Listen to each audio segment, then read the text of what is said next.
Okay, so I actually saw this argument by the breaking point, and I want to talk about this for a second because I think it's actually really important.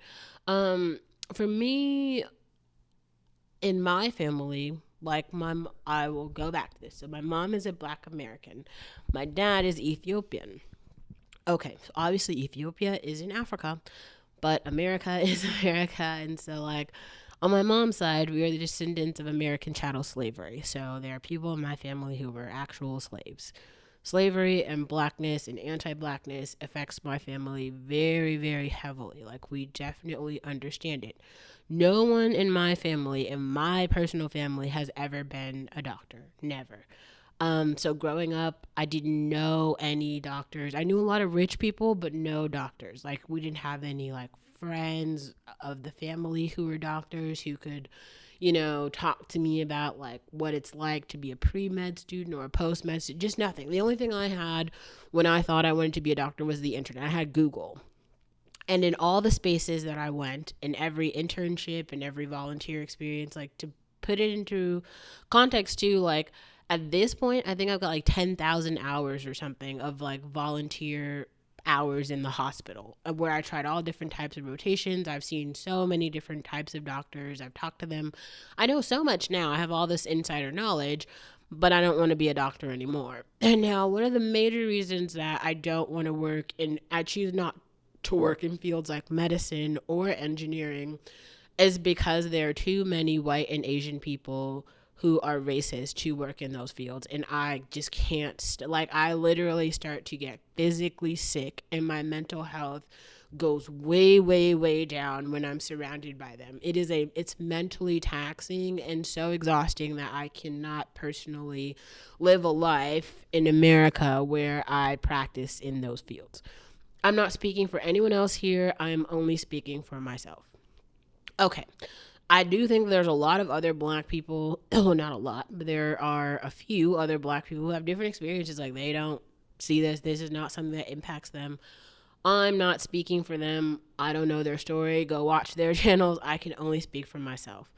And I've made a lot of other content about this, mostly because I think a lot of you don't understand what it's like being the black person in an upper middle class community. I heard Kenya Barris talk about this. He just did an interview because obviously he's made a ton of TV shows. Like, he did Girlfriends, Blackish, Grownish, Mixedish, pretty much all the black movies that have come out. What is it? The Best Man, really all the black content that's come out in the last 20 years, he's been the producer, director, writer of, right? So all these great stories that we have about blackness, it's Kenya Barris who's making it. So he's talking about the experience of his own black children, and how they would come home and, someone called them nappy headed, someone called them blackie, someone called them nigger. And people keep thinking all this stuff is the stuff that's happened 20 years ago. Maybe you guys should really go read Gabrielle Union's book. And I mean, I could buy the book and we could just do a read along together of page by page. But growing up in California in the Bay Area in upper middle class communities, the white people are very, very racist. They just don't think that black people are humans, and there's not another thing. That's just how they're raised, that's how they're born, that's who they are. And I'm talking about culture. I'm not talking about genetically they're born racist. I'm talking about culturally they develop into racist, and they don't change. They have no reason to change, so why would they? And at this point, I am just a casual observer who comes here and makes YouTube videos and other commentary. I give tech talks about it, things like that. Probably one day I'll write a book about it. I don't expect them to get better. In my lifetime, I've seen a lot and I've never seen them get better. I've seen them kind of gaslight things, move into wider spaces where they're completely away from poverty, from blackness, from unacceptable blackness, all these things, right? And so that they just don't have to deal with it. But at no point is it they're changing their minds and being ooh, maybe racism isn't cool. Nobody really feels like that. It's just about acceptability, what is politically correct to say out loud in front of black people and what is not, because whatever is unacceptable to say around black people, we're just going to say in our own white spaces where there are no black people. not the point. So let's go back to this breaking point, talking about college admissions and how they're taking away. So basically, affirmative action is going to end in the United States. Okay. Okay. To be honest, I don't really care about the conversation one way or another. I used to be invested in it. I no longer am, just because I don't see myself living in America. So any of the like conversations around policies and politics that have to do with the future of America, I just don't give a shit about. So I don't know. I don't have a stake in the game. I will say, fair warning though, if you are black and you plan to live in America, you should probably participate in this conversation, because man, the black community is down bad, and they've been down bad for so long. Like, there's just so much work that has to be done, and it's I feel like every time a black person takes a step forward to try to fight for something and they win, they also die. So they never are able to like see the fruits of their labor. It's like they do a lifetime amount of work, and then just like Malcolm X or Martin Luther King, they are dead. Take off. Like, it's like as soon as he became rich, he just shot dead, and it's just like so many people are like that. It's just like everybody. Tupac does all of these things. He's like this like fucking poet. He's like Shakespeare of our time, just shot dead. Nipsey Hussle, it's just like every person who could be something great, they just like take them away. And so it's like everything they built, all of their family, everything, maybe even before they had an opportunity to create a family or buy a home or do something meaningful, they just are literally dead. Like I said, the black population in America is dropping to zero, but whatever. Okay, so moving forward, why is it actually, and why are these like colleges and universities, basically they're taking they're removing, the colleges are removing their names from these like list of these prestigious lists that say like, we admit the top ranking students to our university, and this is what makes our university great. Why, like, so it's like pretty much all the Ivy League schools are taking their names off of these lists because they don't want to be included in the lists anymore. And the point that this guy from Breaking Point is making, he's saying like, well, the reason that they're doing that is because affirmative action is being removed, and so they still need to have a quota and admit a certain amount of like black people into the university. And so to do that, they know that they will have like lower test scores and stuff. So because they don't want to be lower in the ranking, they will just choose not to report. And because of that, then their ranking won't lower. They just like won't submit to the thing at all. Um, okay, how can I put this? In my real life, there's a couple of things that I've seen. So, like, at one of my jobs, I had like a workplace injury, right? And so I had to go and get like a note from a doctor's office. And it was the one that, like, the company had, like, contracted with. It was called, like, Concentra. Now I go there, and there's only one doctor working in this place. And so it was just like a little, like my finger or something. I think I got I was working with fish, and then like a fish scale had gotten into my finger. So I just had to go get it checked out or whatever. And so there's only one doctor working in this place, and everybody speaks Spanish. Like, nobody actually spoke English. So even the people that were helping me couldn't even, this is like in Berkeley, they couldn't even understand like what I was saying when I was like trying to check in. It was like everybody just only spoke Spanish. And I was like, okay, this is super weird. Anyway, so I was just asking about like, oh, I think I need to give this form back. And they were like, que, we no que, no que. And I was like, okay, this is super fucking weird. Anyway, or in my lifetime, like in my lived experience, like I personally choose not to like befriend or work with Indian people. You can call me a racist. I don't really feel like it has to do with racism as much as it has to do with like pragmatism, as in like I understand that that particular group of people is anti-black, and so I just try to like stay away from them. And so like if I see someone Indian, I'm gonna be polite and be like, hi, I'm gonna be polite. Like, I don't have anti-Indian commentary. Like, that's not what this channel is about.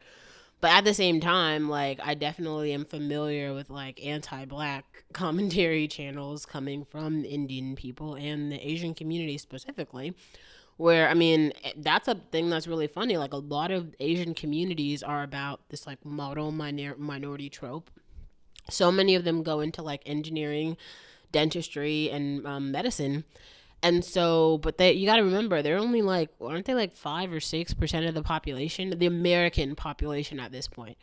I'm sorry, but we don't need 95% of all doctors being Asian when they're only 6% of the population, because like they just don't culturally like represent most people. Majority of people in the country are still white. 13% are black. What is it now? 25% are Latino, Hispanic. And like the Asian population is still like 6 or 7%. So they're overrepresented in medicine, dentistry, and engineering. But those, so in terms of like doctors, like everyone needs medical care. It's like an essential part of like human life in America. And so everyone is going to have to encounter like a doctor at some point. So when you have people from these cultural groups who have cultural norms that are like racist toward other already marginalized groups, and they are so culturally different that they actually don't have any friends, any neighbors, like they don't listen to the language, they don't watch the TV. You gotta also remember, like I'm just speaking about not all, but quite a lot of like, you know, middle class, upper middle class TV shows and movies and shit that have to do with like Asian people or white people. There ain't no black people or Latino people. They're not in the stories, they're not in the movie, they don't listen to any like music or nothing. Like the only interaction that they have in their entire lives to like a black person might be a Cardi B song. That is the closest that they get to like black culture. And people try to introduce critical race theory like a class, African American studies, as a mandatory class, and politically in those neighborhoods, Karens are shutting it down. Ching ching, shutting it all down. No, we don't want that. We don't want to learn about those cultures. Great. That's fun. So then why the fuck do you want to go be a doctor in the black community? Why do you like we just don't have a need. If only 6% of the population is Asian, we only need 6% of the medical doctors being Asian. That's straight up. There's just no need for more. Why? So that's the reason why you can take away the affirmative action, but at the same time, it doesn't even matter. Like as poor and as uneducated and as stupid or whatever as people think that black people are, those same population of retards still need doctors, and they need black doctors, which is why I have to talk about shows like The Nick. You know, I've made a lot of content about this before. So The Nick is a show about a black doctor, right? Who I think he was born to like a slave mother in New York, and he basically goes to intern under what's that really famous doctor? He has like a bunch of TV shows about him. I can't remember his name, but it's about him. He's like kind of a Dr. House sort of character, but I can't remember this doctor's name. Anyway, but he's just kind of like druggy and like really how do you say, like not by the book. And he like just doesn't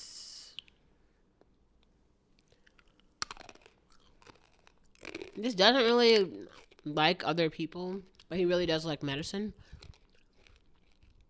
And the black doctor has to do all these things where he like creates this clinic that's like only for the black people because they can't get medical care any other place, because the racism is so bad in America that there is absolutely no medical care available outside of this like clinic that he builds in a bedroom. Which is like pathetic. Imagine that. Everybody thinks they have the same amount of oppression. And people are always questioning, oh, why are black people getting reparations? Well, black people had to get medical care in a bedroom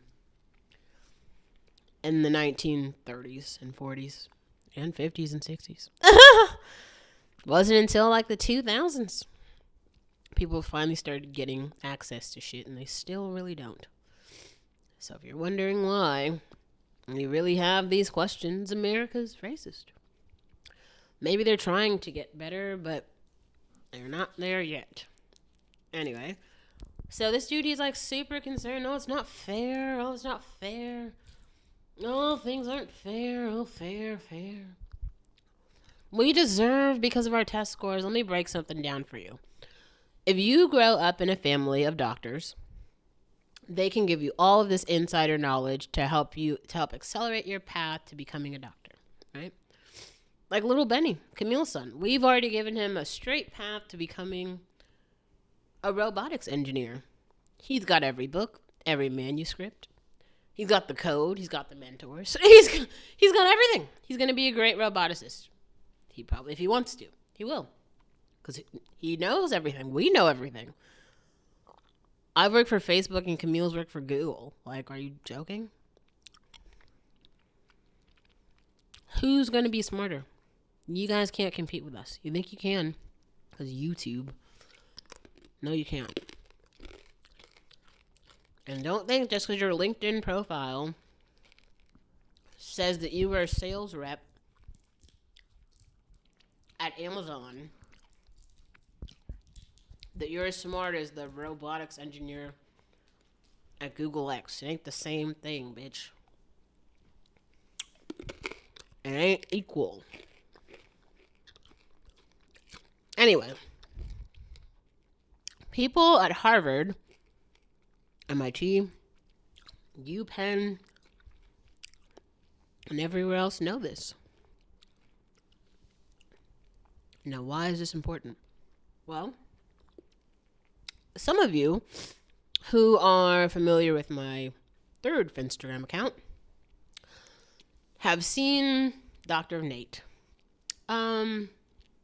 Yes.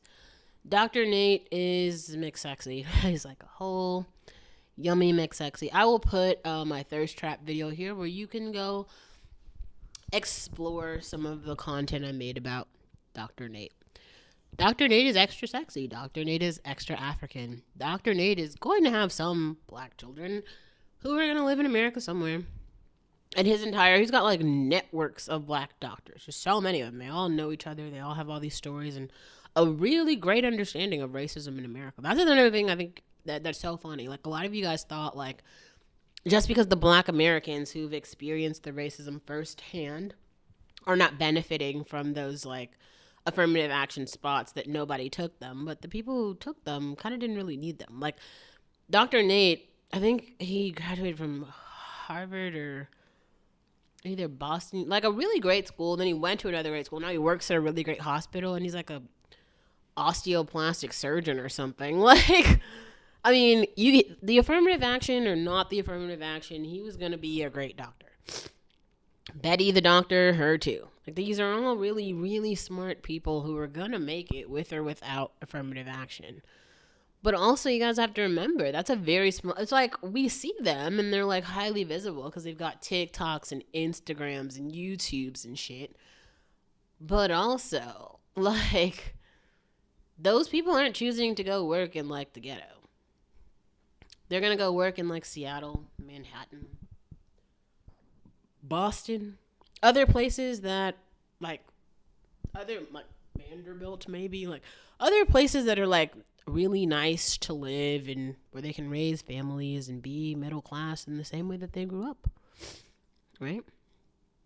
So, who's left to be doctors in the hood? Because it's not going to be Dr. Nate. He's not going to go be a doctor in the hood. Who's going to do it? I certainly wouldn't do it. Like, if I chose to go to med school, I would not be a doctor in the hood. Sorry. I don't go to the hood now. I for sure. Even though I told you guys we got our cadavers from Highland, they would still ship them over 20 miles to get to CCC. So, like, we never had to go to where the shooting happened. I mean, so I don't know who. There ain't nobody really. I actually don't know who's going to be the doctor in the hood, because nobody wants to do that work. Even all of the Asian people who go to medical school, they don't want to do it either. So that's why they have to like let people with lower test scores and who are poor and who are blacker into medical school. That's why they have to do it, because someone has to go back to that community and be a doctor there, because it's not popular. Like, no one actually wants to do that job. Like, nobody.